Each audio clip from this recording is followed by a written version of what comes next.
जय हिंद दोस्तों। तो आज हम भारतीय संविधान में मूल अधिकार के बारे में चर्चा करेंगे। मूल अधिकार 6 प्रकार के हैं। पहले भारतीय संविधान में मूल अधिकार 7 प्रकार के होते थे। 44वां संविधान संशोधन 1978 में 44 अमेंडमेंट एक्ट 1978 में 1978 में संपत्ति के अधिकार को, जो आर्टिकल 31 में था, उसको संपत्ति के अधिकार को हटा के कानूनी अधिकार बना दिया गया और उसे भाग 12 के 300 के 1 में रख दिया गया। तो अभी हमारे पास मूल रूप से 6 मौलिक अधिकार हैं। इनके बारे में आज हम चर्चा करेंगे। पहले मूल अधिकार लिया कहाँ से गया था? जब हमारा संविधान बन रहा था तो हम कुछ न कुछ कहीं किसी न किसी देश से अंगीकृत कर रहे थे। उसी रूप में मूल अधिकार हमने यूएसए के संविधान से लिया। मूल अधिकार कहाँ से लिया था? फंडामेंटल राइट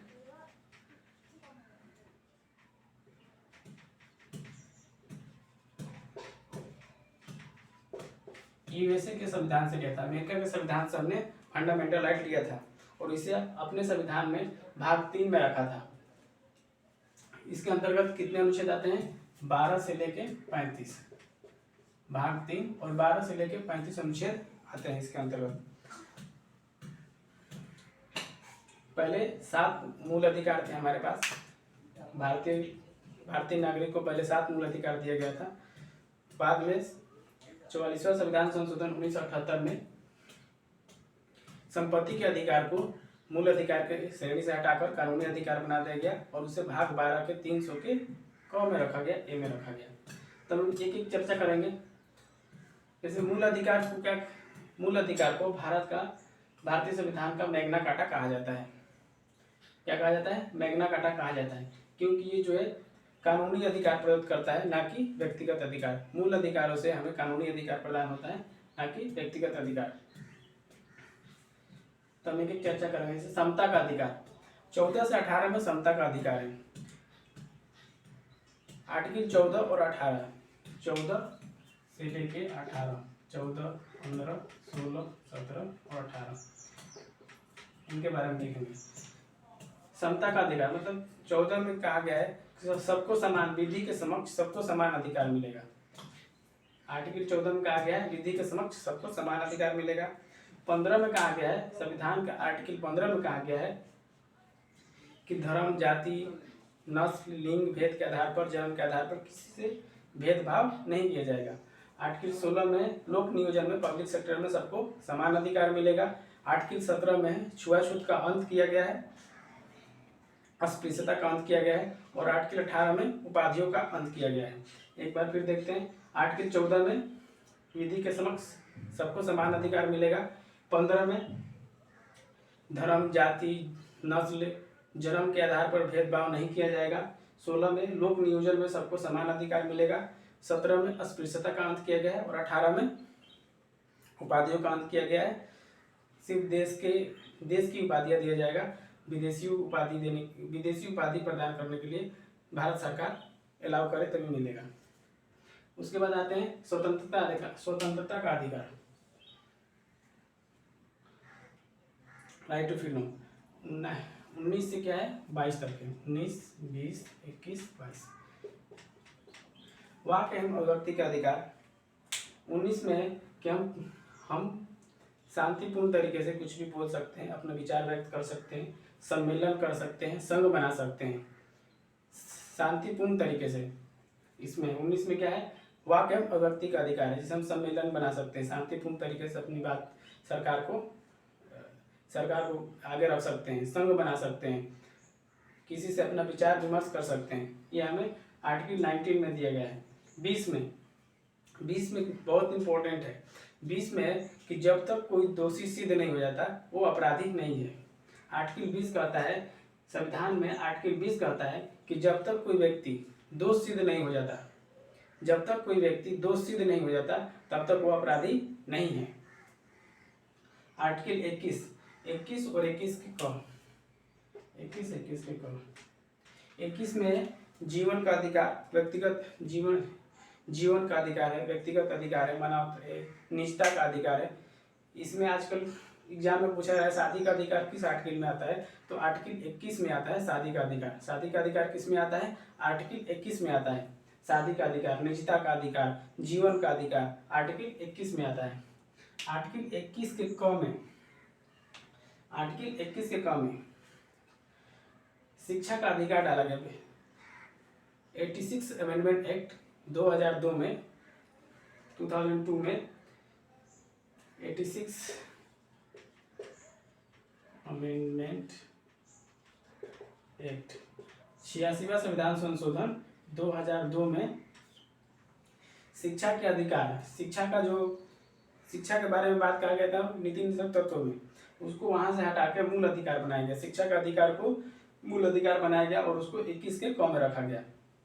86वां संविधान संशोधन 2002 में संविधान संशोधन किया गया और शिक्षा के अधिकार को मूल अधिकार बनाया गया और उसे 21 के क में रखा गया। 22 कुछ मामलों में संरक्षण दिया गया, गिरफ्तारी से संरक्षण है। कुछ मामलों में गिरफ्तारी से संरक्षण प्राप्त मिला है। कुछ विशेष मामले होते हैं जिनमें गिरफ्तारी से संरक्षण दिया गया है, वो आर्टिकल 22 है। तो एक बार हम फिर देखते हैं 19 में क्या है, वहाँ कहीं अभिव्यक्ति की स्वतंत्रता, जैसे आप संघ बना सकते हैं, सम्मेलन कर सकते हैं शांतिपूर्ण तरीके से अपनी बात सरकार के समक्ष रखने के लिए। 20 जब तक किसी व्यक्ति का अपराध सिद्ध नहीं होता है, वो अपराधी नहीं है। 21 में जीवन का अधिकार, निजता का अधिकार, शादी करने का अधिकार क्या है, आर्टिकल 21 में है। और 21 के क में 86वें संविधान संशोधन 2002 में शिक्षा का अधिकार को 21 के क में डाला गया और आर्टिकल 22 में है कि कुछ मामलों में गिरफ्तारी में संरक्षण है। अब आते हैं हम लोग शोषण के विरोध अधिकार। समता का अधिकार 14 से 18, स्वतंत्रता का अधिकार 19 से 22। अब आते हैं हम शोषण के विरुद्ध अधिकार। शोषण में 23 और 24, शोषण के विरुद्ध अधिकार उसमें आता है 3 नंबर, एक आर्टिकल 23 आर्टिकल 24। आर्टिकल 23 में है मानव व्यापार और बलात्श्रम, यानी आप मानव का खरीद बिक्री नहीं कर सकते और बिना पैसे का, बिना मजदूरी का आप काम नहीं करा सकते। आर्टिकल 23 में कहा गया है कि आप मानव व्यापार नहीं कर सकते और बिना पैसे के, बिना मजदूरी दिए आप किसी से काम नहीं करवा सकते। आर्टिकल 23 में ये कहा गया है, हमारे संविधान के आर्टिकल 23 में कहा गया है कि आप मानव व्यापार नहीं कर सकते और बिना मजदूरी के आप किसी से काम नहीं करा सकते। आर्टिकल 24 में 14 वर्ष से कम आयु के बच्चों से आप काम नहीं करवा सकते हैं। 14 वर्ष से कम आयु के बच्चे से आप काम नहीं करवा सकते। आर्टिकल 24 में कहा गया है, आर्टिकल 24 में कहा गया है कि 14 वर्ष से कम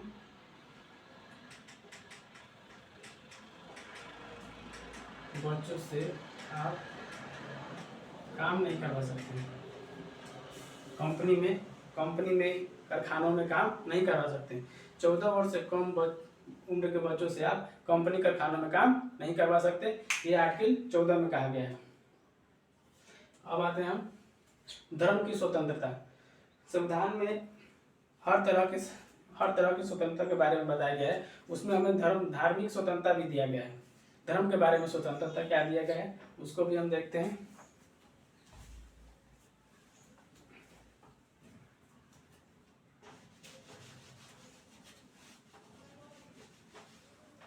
धर्म की स्वतंत्रता 25, आर्टिकल 25, 26, 27 और 28, ये धर्म की स्वतंत्रता का अधिकार दिया गया है। इसमें आर्टिकल 25, 26, 27, 28। 25 में कहा गया है कि आप जिस धर्म को फॉलो करते हैं उसका प्रचार कर सकते हैं, प्रचार प्रसार कर सकते हैं, प्रचार प्रसार कर सकते हैं। आप जिस भी धर्म को फॉलो करते हैं उसका प्रचार प्रसार कर सकते हैं। 26 में कहा गया है आप जिस धर्म को फॉलो करते हैं, जिस धर्म को मानते हैं उसका प्रबंधन भी कर सकते हैं, 25 में कहा गया है कि प्रचार प्रसार कर सकते हैं। 26 में कहा गया है प्रबंधन कर सकते हैं। 27 में कहा गया है धर्म प्रोत्साहन के लिए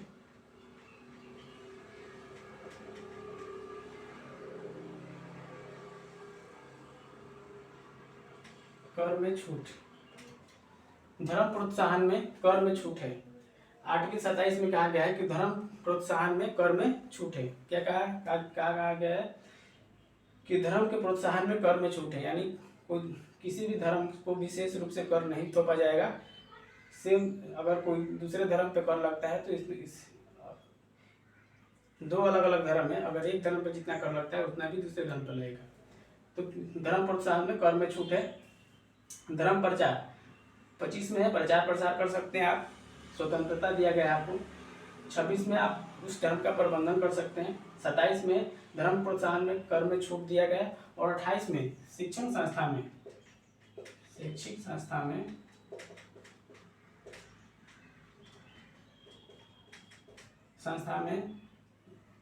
या शैक्षिक संस्था में विशिष्ट निर्देश या उपासना में आप उपस्थित हो सकते हैं। उपासना के समारोह में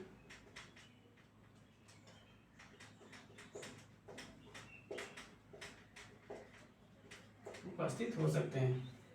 28 में कहा गया है कि अगर कोई शैक्षिक संस्था है तो वहाँ विशेष निर्देश दिया गया, विशेष निर्देश है या उपासना कोई है, समारोह चल रहा है उपासना समारोह, तो आप वहाँ जाके अपने धर्म का प्रचार अपने धर्म के लिए उपस्थित हो सकते हैं। तो ये हो गया आर्टिकल 25 से 28 तक। 25 में क्या है प्रचार प्रसार, 26 में प्रबंधन, 27 में धर्म के प्रोत्साहन में कर में छूट है, और 28 में कोई शैक्षणिक संस्था है तो किसी धर्म का कोई समय कुछ चल रहा है उपासना टाइप का, तो वहाँ आप उपस्थित हो सकते हैं। इसमें कोई आपको रोक टोक नहीं है, ये हमारे संविधान में छूट दिया गया है। अब हम देखेंगे संस्कृति एवं शिक्षा संबंधी अधिकार 29 और 30। कोई भी अल्पसंख्यक हो या बहुसंख्यक हो समुदाय, कोई भी अल्पसंख्यक समुदाय हो या बहुसंख्यक समुदाय हो, हिंदू मुस्लिम सिख ईसाई जैन पारसी जो भी हो, यहूदी जो भी हो, वो अपने धर्म का जो भी हो वो क्या करेगा, अपने भाषा और संस्कृति का संरक्षण कर सकता है। वो अपने भाषा और संस्कृति का संरक्षण कर सकता है। इसमें दिया गया है भाषा संस्कृति, वो अपने भाषा और संस्कृति का संरक्षण कर सकता है। आर्टिकल 29 में कहा गया है कि कोई भी अल्पसंख्यक हो या बहुसंख्यक समुदाय हो, जैसे हिंदू मुस्लिम सिख ईसाई जो भी हो, क्रिश्चियन जो भी हो, वो अपने भाषा और संस्कृति का संरक्षण कर सकता है। और आर्टिकल 30 में क्या कहा गया है कि अल्पसंख्यक या बहुसंख्यक शैक्षिक संस्था का प्रबंधन भी कर सकते हैं। अल्पसंख्यक या बहुसंख्यक जो भी हो अपने लिए शैक्षिक संस्था का प्रबंधन खोल सकते हैं, शैक्षिक संस्था खोल सकते हैं, उसका प्रबंधन कर सकते हैं। तो ये इसमें क्या कहा गया 30 में शैक्षिक संस्था ओपन कर सकते हैं, उनका प्रबंधन कर सकते हैं। अब आ गया संविधान का, इसमें 29-30 हो गया। 31 में क्या था, संपत्ति का अधिकार था। 31 में संपत्ति का अधिकार था, जिसे क्या किया गया 44वां संविधान संशोधन 44वां अमेंडमेंट एक्ट 1978 में हटा के उसे भाग 12 में कानूनी अधिकार बनाया गया। भाग 12 में कानूनी अधिकार बनाया गया और कौन सा आर्टिकल में डाला गया 300 के क में डाला गया। ये हो गया हमारा 31 तक। अब सांविधिक अधिकार 32 आर्टिकल 32 के बारे में जानेंगे थोड़ा।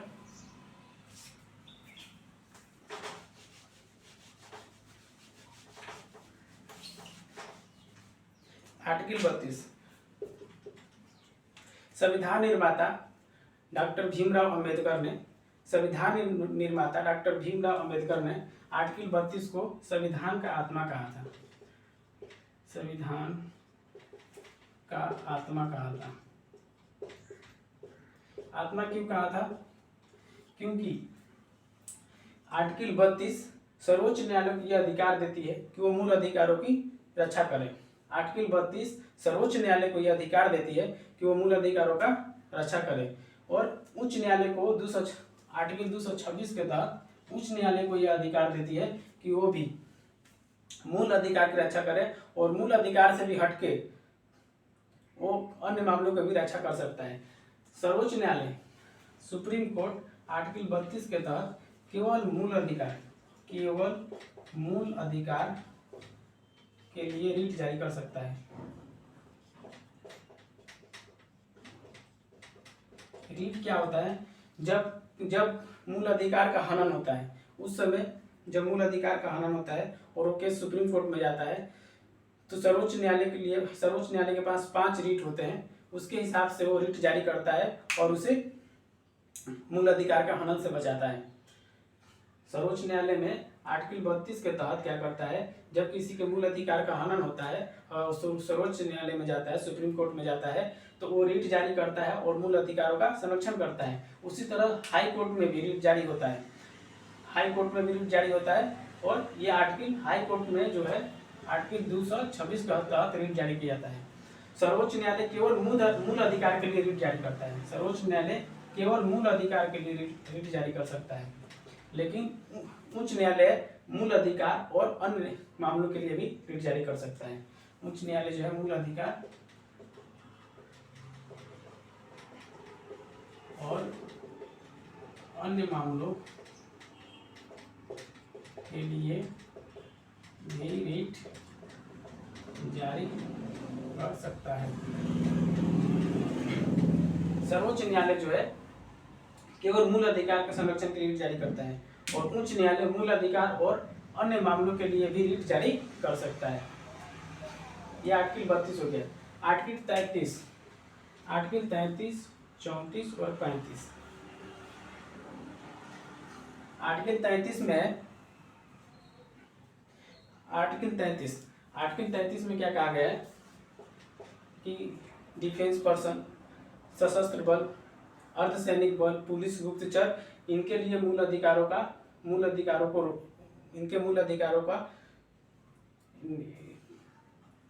निषेध किया गया है। इनके मूल अधिकारों पे रोक लगाया गया है। इन्हें पूरी तरह मूल अधिकार नहीं दिया जाता है, क्योंकि ये अगर इनके मूल अधिकार को लेकर सुप्रीम कोर्ट में जाया जाए तो देश के शांति और सुरक्षा में व्यवधान उत्पन्न होगा, इसलिए इनके मूल अधिकारों पर थोड़ा रोक है। आर्टिकल 33 में यह है। आर्टिकल 34 में है कि अगर कहीं मार्शल लॉ लागू हुआ है, फौजी कानून लागू हुआ है, वहाँ भी मूल अधिकारों का निषेध किया गया है, वहाँ मूल अधिकार नहीं लागू होंगे। और आर्टिकल 35 है कि जहाँ भी मूल अधिकार नहीं लागू हो रहे हैं वो सिर्फ संसद द्वारा ही नियम बना के होगा, विधानमंडल द्वारा नहीं होगा। संसद द्वारा ही नियम बना के मूल अधिकारों को रोका जा सकता है, विधानसभा द्वारा नहीं, विधानमंडल द्वारा नहीं। 35 में क्या क्या गया है? 33 में है कि सैनिक अर्धसैनिक, गुप्तचर, इन सभी के लिए मूल अधिकारों पे थोड़ा निषेध किया गया है।